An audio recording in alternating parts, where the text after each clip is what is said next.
ಒಬ್ಬನೇ ಮಗ ಸರ್. ನಾವು ಒಂದು ಕೈ ಒಂದು ನಾವು ಮುದ್ದೂರು ಒಂದು ಏಟು ಹೊಡೆದಂಗೆ ಸಾಕೊಂಡು ಇವತ್ತ ಬೆಂಗಳೂರಿಗೆ ಕಳಿಸಿ ಅವನು ಇಲ್ಲಿ ಇದಕ್ಕೆ ಹೋಗ್ತದೆ ಕಂಪ್ನಿ ಅವನು ಹೋಗ್ತದ್ದಾನೆ ಎಲ್ಲೋ ಏನೋ ಮಾಡ್ಕೊಂಬಿಟ್ಟು ಮನೆಗೆ ಕರ್ಕೊಂಡೋಗಿ ಓಡಾಕಿ ಆಡಂದು ಅದರ ಬೆಂಕಿ ಇಟ್ಟು ಕರಕ್ ಮಾಡ್ಯಾರಲ್ಲ ಈ ಧರ್ಮ. ಸರ್ ಎಷ್ಟು ವರ್ಷ ಆಗಿತ್ತು ಇವ್ನು ಬೆಂಗಳೂರು ಬಂದು? ಈ ಪರಿಚಯದ ಬಗ್ಗೆ ನಿಮಗೇನಾದರೂ ಗೊತ್ತಿತ್ತಾ? ಬೆಂಗಳೂರು ಇಲ್ಲ ಪರಿಚಯ 4-5 ತಿಂಗಳಾಗಿದೆ ಅಂತ ಹೇಳ್ತಿದ್ದಾರೆ ಅಷ್ಟೇ. ಪರಿಚಯ ಲಿಂಗದಳ್ಳಿ ಗೊಲ್ರಟ್ಟಿ ಅವ್ರಿಗೆ ಮಾತಾಡೋಕ್ಕಾಗ್ತಿಲ್ಲ. ನಮ್ಗೆ ಇನ್ನೇನು ಇಲ್ಲ ಸರ್.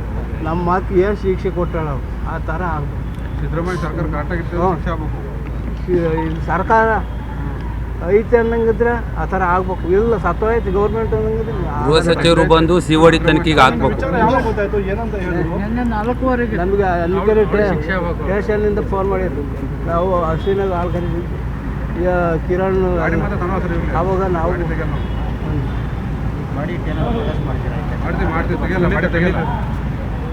ಏನಂತ ಹೇಳಿದ್ರು ಸರ್ ವಿಚಾರ? ಯಾರು ಸ್ಟೇಷನಿಂದ ಫೋನ್ ಮಾಡಿದ್ರೆ ಯಾರು ಮಾಡಿದ್ರು? ಸ್ಟೇಷನಿಂದ ಫೋನ್ ಮಾಡಿ ಮಾಹಿತಿ ಬಂದ್ಮೇಲೆ ಗೊತ್ತಾಗಿರೋದು.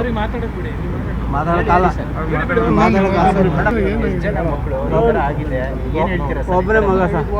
ನಾವು ಒಂದು ಕೈ ಒಂದು ನಾವು ಮುದ್ದೂರು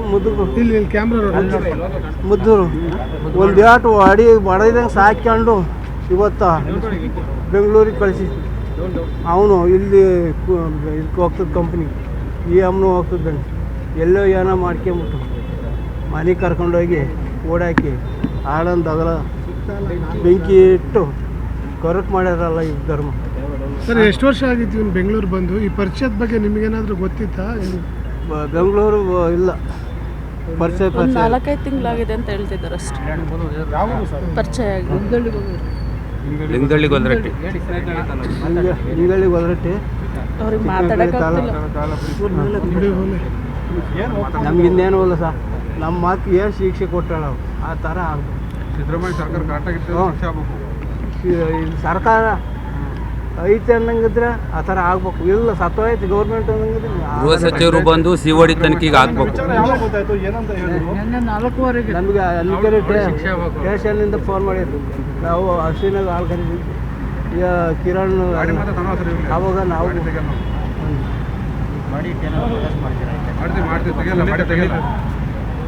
ಏನಂತ ಹೇಳಿದ್ರು ಸರ್ ವಿಚಾರ? ಯಾರು ಸ್ಟೇಷನಿಂದ ಫೋನ್ ಮಾಡಿದ್ರೆ ಯಾರು ಮಾಡಿದ್ರು? ಸ್ಟೇಷನಿಂದ ಫೋನ್ ಮಾಡಿ ಮಾಹಿತಿ ಬಂದ್ಮೇಲೆ ಗೊತ್ತಾಗಿರೋದು. ನಿರ್ಭೀತ, ನಿಷ್ಪಕ್ಷಪಾತ, ವಿಶ್ವಾಸಾರ್ಹ ಸುದ್ದಿಗಳಿಗೆ ಮತ್ತೊಂದು ಹೆಸರಾಗಿರೋ News18 ಕನ್ನಡ ಈಗ ಆಪ್ನಲ್ಲೂ ಲಭ್ಯ ಇದೆ. ದಯವಿಟ್ಟು ಇಲ್ಲಿರೋ QR ಕೋಡ್ ಅನ್ನು ಸ್ಕ್ಯಾನ್ ಮಾಡಿಕೊಂಡು ಆಪ್ ಡೌನ್ಲೋಡ್ ಮಾಡೋದಕ್ಕೆ ಮರಿಬೇಡಿ. ನಿಮ್ಮ ಬೆಂಬಲ ಹೀಗೆ ಸದಾ ನಮ್ಮೊಂದಿಗಿರಲಿ. ಧನ್ಯವಾದ.